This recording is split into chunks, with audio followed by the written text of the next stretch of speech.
Jika semua pejabat di negeri ini belajar dari Lurah Rustam, maka mungkin jalan negara ini tidak terlalu berliku, tidak terlalu berat, karena pemimpin hadir bukan untuk ditakuti tetapi untuk diteladani. Namun sayang, banyak pejabat masih tuli, masih buta, masih sibuk menghitung isi kantong.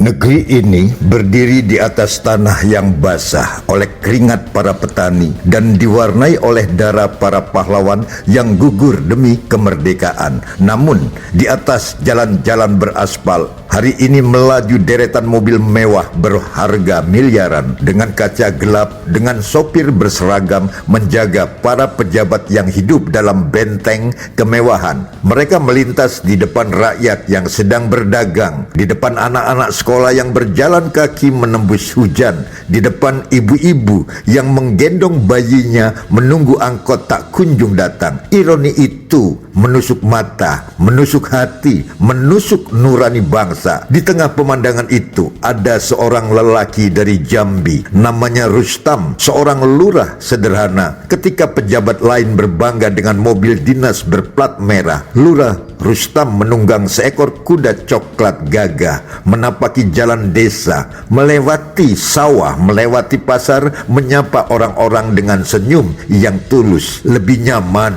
katanya, karena kuda tidak hanya mengajakku berjalan, tetapi juga mengajakku mengenang masa lalu, mengajakku merasakan denyut bumi, mengingatkanku bahwa aku ini hanyalah manusia biasa, bukan raja, bukan dewa, hanyalah pelayan rakyat. Lurah Rustam tahu leluhur kita dulu tidak mengenal mobil mewah, tidak mengenal motor berderu-deru, apalagi helikopter berputar-putar di atas atap rakyat. Mereka hanya mengenal kuda, dan kuda adalah simbol kehormatan. Di zaman kerajaan Melayu, raja menunggang kuda putih, prajurit menunggang kuda hitam, dan rakyat menatap dengan hormat. Namun kuda bukan sekadar tunggangan, ia adalah sahabat, ia adalah penopang perjuangan. Ketika pahlawan Jambi berperang melawan penjajah, mereka tidak disambut deru mesin, tetapi derap kuda di tanah berlumpur. Lurah Rustam mengingat itu. Ia tahu sejarah bukan dongeng, sejarah adalah pesan moral yang hidup. Maka ketika ia memilih kuda, sesungguhnya ia sedang berkata kepada bangsanya, hidup sederhana bukanlah kemunduran, tetapi jalan pulang pada akar yang terlupakan. Namun lihatlah bagaimana para pejabat hari ini. Ada yang memamerkan mobil sport, sementara rakyatnya masih makan nasi aking.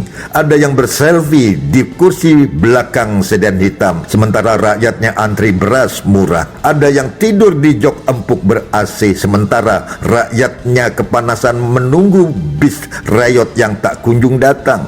Inilah ironi negeri merdeka. Kesejahteraan sering jadi slogan, kesederhanaan hanya jadi spanduk, sementara perilaku jauh panggang dari api.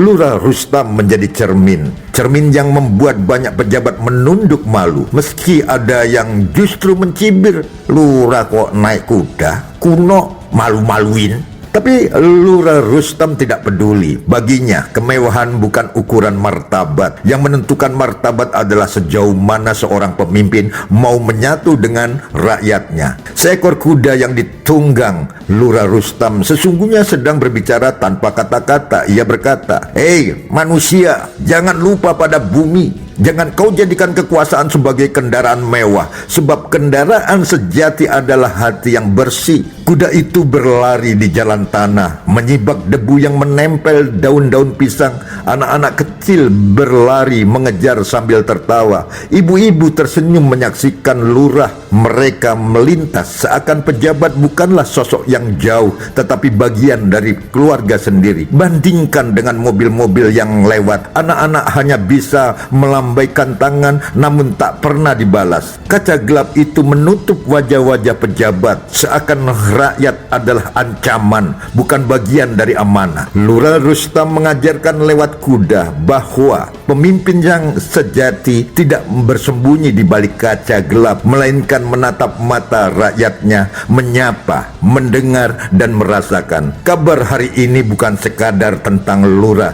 Rustam, bukan sekadar tentang kuda, tetapi tentang bangsa, tentang bagaimana kita sering lupa bahwa kemerdekaan lahir dari kesederhanaan, dari perjuangan yang apa adanya, bukan dari kemewahan yang melenakan. Hidup sederhana bukan aib, menjadi dekat dengan rakyat adalah kehormatan, mengingat leluhur adalah bentuk kecerdasan bukan kebodohan. Jika semua pejabat di negeri ini belajar dari Lurah Rustam, maka mungkin jalan negara ini tidak terlalu berliku, tidak terlalu berat, karena pemimpin hadir bukan untuk ditakuti tetapi untuk diteladani. Namun sayang, banyak pejabat masih tuli, masih buta, masih sibuk menghitung isi kantong. Lihatlah bagaimana rakyat terengah-engah menanggung beban harga pangan yang melonjak, sementara di berita muncul pesta ulang tahun pejabat dengan kembang api jutaan rupiah. Lihatlah bagaimana rakyat mengantri di rumah sakit, sementara para pejabat bisa terbang ke luar negeri hanya untuk berobat ringan.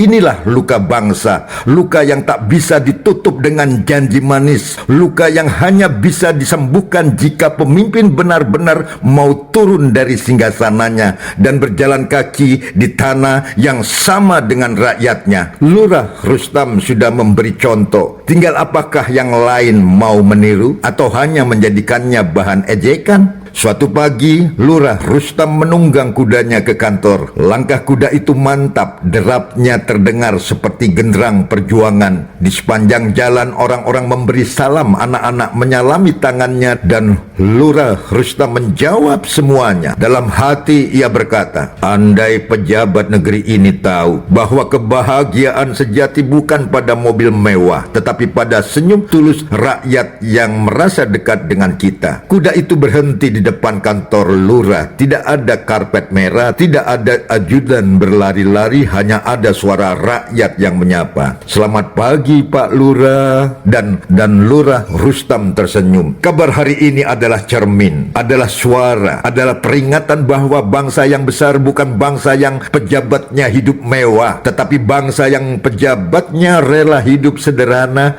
agar rakyat bisa hidup sejahtera. Lurah Rustam telah menorehkan teladan kecil. Ya mungkin hanya lurah, bukan menteri, bukan gubernur, bukan presiden, tetapi apa arti jabatan besar jika lupa pada rakyat kecil? Kuda itu tetap akan berlari di jalan desa Jambi, menjadi saksi bahwa di tengah dunia yang semakin terbuai mesin, masih ada seorang pemimpin yang memilih kembali ke akar, dan dari akar itulah pohon bangsa bisa berdiri tegak.